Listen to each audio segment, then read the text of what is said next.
Bismillahirrahmanirrahim. Assalamualaikum warahmatullahi wabarakatuh. Apa kabar anak-anakku semua? Mudah-mudahan anak-anakku semuanya yang ada di Zoom ini maupun yang ada di rumah, kita semua selalu diberikan kesehatan dan dilindungi oleh Allah Subhanahu wa taala. Alhamdulillah kita masih bertemu lagi di pelajaran Ibu Pendidikan Agama Islam dan Budi Pekerti di bab yang keempat, indahnya kebersamaan dengan sholat berjamaah. Ya, sebelum kita mulai pembelajaran hari ini, kita membaca doa terlebih dahulu bersama-sama. Bismillahirrahmanirrahim. Rabbi zidni ilman warzuqni fahman. Rabbi sholli sadri wa yassirli amri wahlul 'uqdatam min lisani yafqahu qawli. Amin amin ya rabbal alamin. Oke, dilanjut untuk pembahasannya. Ayo sholat berjamaah. Di pembahasan ini, Ibu akan menjelaskan pengertian sholat berjamaah. Sholat berjamaah adalah sholat yang dikerjakan oleh dua orang atau lebih secara bersama-sama dan salah seorang dari mereka menjadi imam, sedang yang lainnya menjadi makmum. Selanjutnya, sholat 5 waktu diutamakan dengan berjamaah, bukan sendiri-sendiri atau mufarid. Ya, hukumnya. Perlu kalian ketahui, sholat berjamaah disebut juga sholat sunnah mu'akkad, yang artinya sunnahnya yang sangat dianjurkan. Hukumnya fardu kifayah. Pahalanya 20 derajat. Syarat-syarat sah sholat berjamaah. 1. Ada imamnya. Ada makmum berniat untuk mengikuti imam. Yang ketiga, sholat dikerjakan dalam satu majelis atau tempat. Yang keempat, sholat makmum sesuai dengan sholatnya imam. Selanjutnya, syarat menjadi imam ketika sholat antara lain. 1. Mengetahui syarat dan rukun sholat, serta perkara yang membatalkan sholat. Yang kedua, fasih dalam membaca ayat-ayat Al-Quran. Yang ketiga, paling luas wawasan agamanya dibandingkan yang lain. Yang keempat, berakal sehat. Yang kelima, balik. Yang keenam, berdiri pada posisi yang paling depan. Yang ketujuh, seorang laki-laki atau perempuan juga boleh menjadi imam, ya, kalau makmumnya itu perempuan semuanya. Yang kedelapan, tidak sedang bermakmum.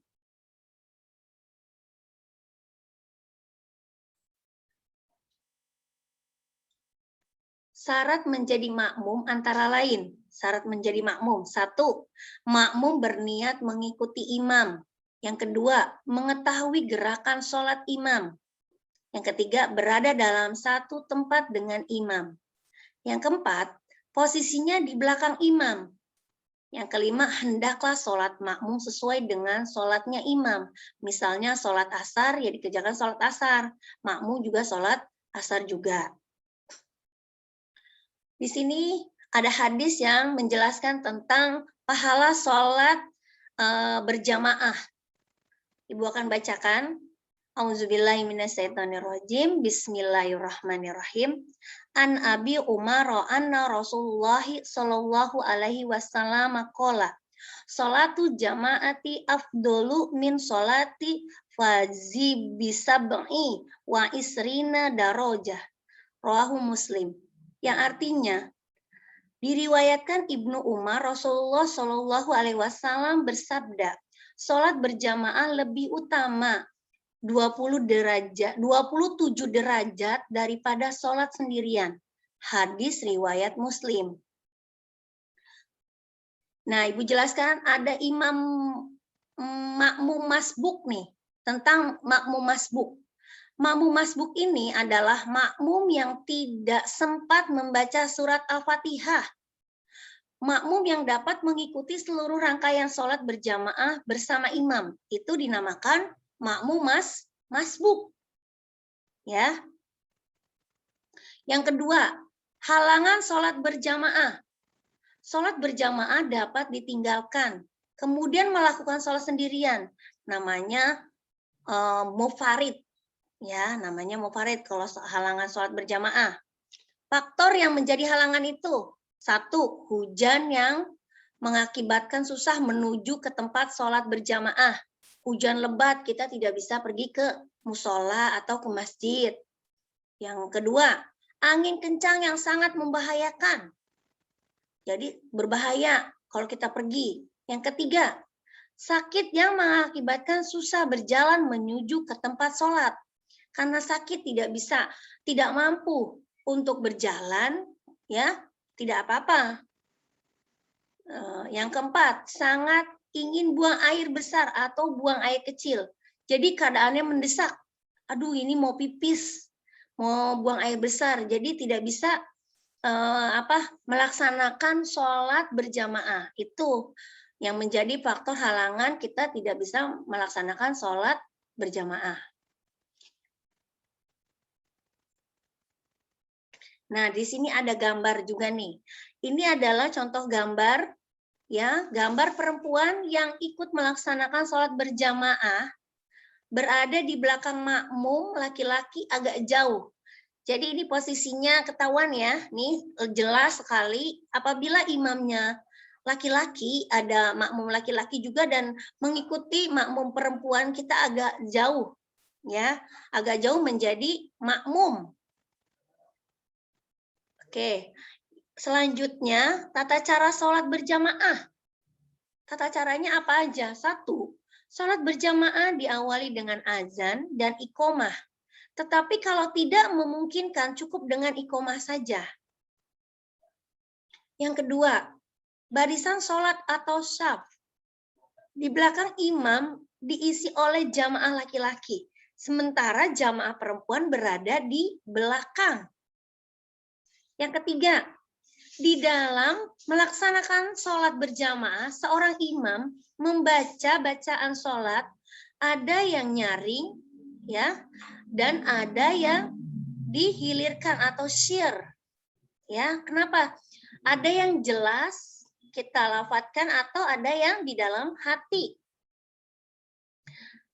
Bacaan takbiratul ihram, ya, takbiratul ihram, takbiratul itikal, tasmi, dan salam. Yang B, bacaan Al-Fatihah dan ayat-ayat Al-Quran pada 2 rakaat pertama sholat maghrib atau isya dan subuh. Yang C, bacaan amin bagi imam dan makmum setelah imam selesai membaca surat Al-Fatihah yang dinyaringkan. Yang keempat, makmum harus mengikuti gerakan imam dan tidak boleh mendahului gerakan imam. Jadi makmum itu gerakannya harus sesuai dengan imam, tidak boleh mendahului. Imam ruku, baru makmum ikut ruku. Imam sujud, baru makmum juga sujud. Jangan imam belum sujud, makmum sudah sujud. Itu salah ya. Yang kelima, setelah salam, imam membaca zikir dan doa bersama-sama dengan makmum atau membacanya sendiri-sendiri. Jadi apabila imam membaca doa, kita mengikuti, mengaminkan. Tapi kalau memang imam membacanya untuk dirinya sendiri, kita juga membaca untuk diri kita sendiri aja, nggak apa-apa. Berzikir dan membaca doa untuk kedua orang tua kita. Selanjutnya, pembiasaan sholat berjamaah. Nah, pembiasaan ini yang pertama menjalin silaturahmi antar sesama, ya, sesama dan menghargai. Yang kedua, mengajarkan hidup disiplin, saling mencintai dan menghargai. Menjaga persatuan, kesatuan, dan kebersamaan. Yang keempat, menahan dari kemauan sendiri. Yang kelima, mengajarkan kepatuhan seorang muslim kepada pimpinannya. Sikap kecintaan kepada sholat berjamaah dapat diwujudkan melalui perilaku sebagai berikut. Karena kita cinta dengan sholat berjamaah, ada wujudnya, perilakunya. Yang pertama, ketika masuk waktu sholat, segera menuju masjid dan mengumandangkan azan. Jadi bergegas pergi ke musola atau ke masjid apabila sudah mendengar azan. Yang kedua, ketika mendengar azan menuju langsung ke masjid juga. Yang ketiga, mengajak teman-temannya untuk sholat berjamaah.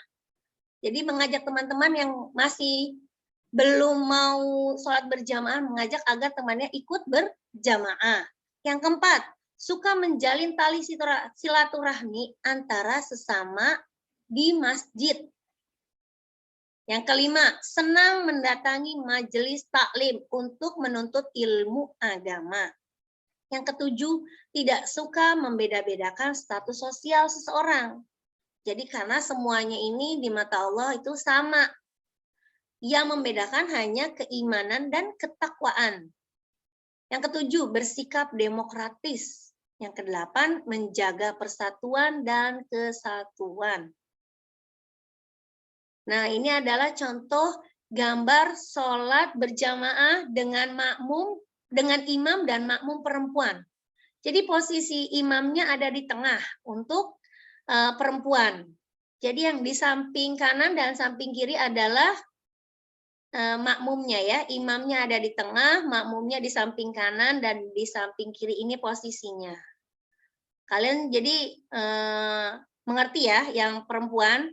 Jadi apabila kalian mau, oh Bu, saya mau sholat bersama-sama teman.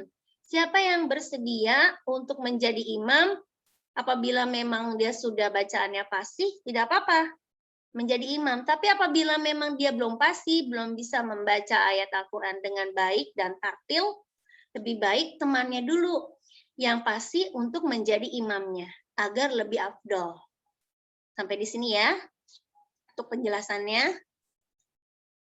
Nah, ini ada tugas. Tugas untuk kalian, tadi sudah Ibu bahas, Ibu sudah jelaskan. Jadi, mohon tugasnya dikerjakan. Yang pertama, sebutkan syarat menjadi imam. Apa aja syaratnya? Ada ya tadi. Yang kedua, mengapa seorang yang fasih membaca Al-Quran tidak boleh menjadi makmum kepada orang yang belum fasih? Ada jawabannya. Yang ketiga, mengapa sholat berjamaah lebih utama daripada sholat sendirian? Yang keempat, jelaskan ciri-ciri orang yang senang sholat berjamaah. Yang kelima, kapan bacaan Al-Fatihah dikeraskan oleh imam? Pasti kalian bisa. Kalian simak video Ibu, pasti kamu pada bisa menjawabnya. Terima kasih, cukup sekian dari Ibu. Apabila video Ibu ini banyak kekurangan, banyak yang kalian belum jelas atau belum paham, kalian boleh chat ke Ibu. Mohon maaf apabila di video ini masih banyak kekurangan untuk penjelasannya, masih belum jelas kalian, atau materinya masih cukup singkat, kalian bisa WA Ibu atau di Wekido ini bisa kalian chat ke Ibu. Terima kasih untuk hari ini. Semoga pembelajaran yang Ibu berikan bermanfaat untuk kalian dan bermanfaat juga untuk Ibu.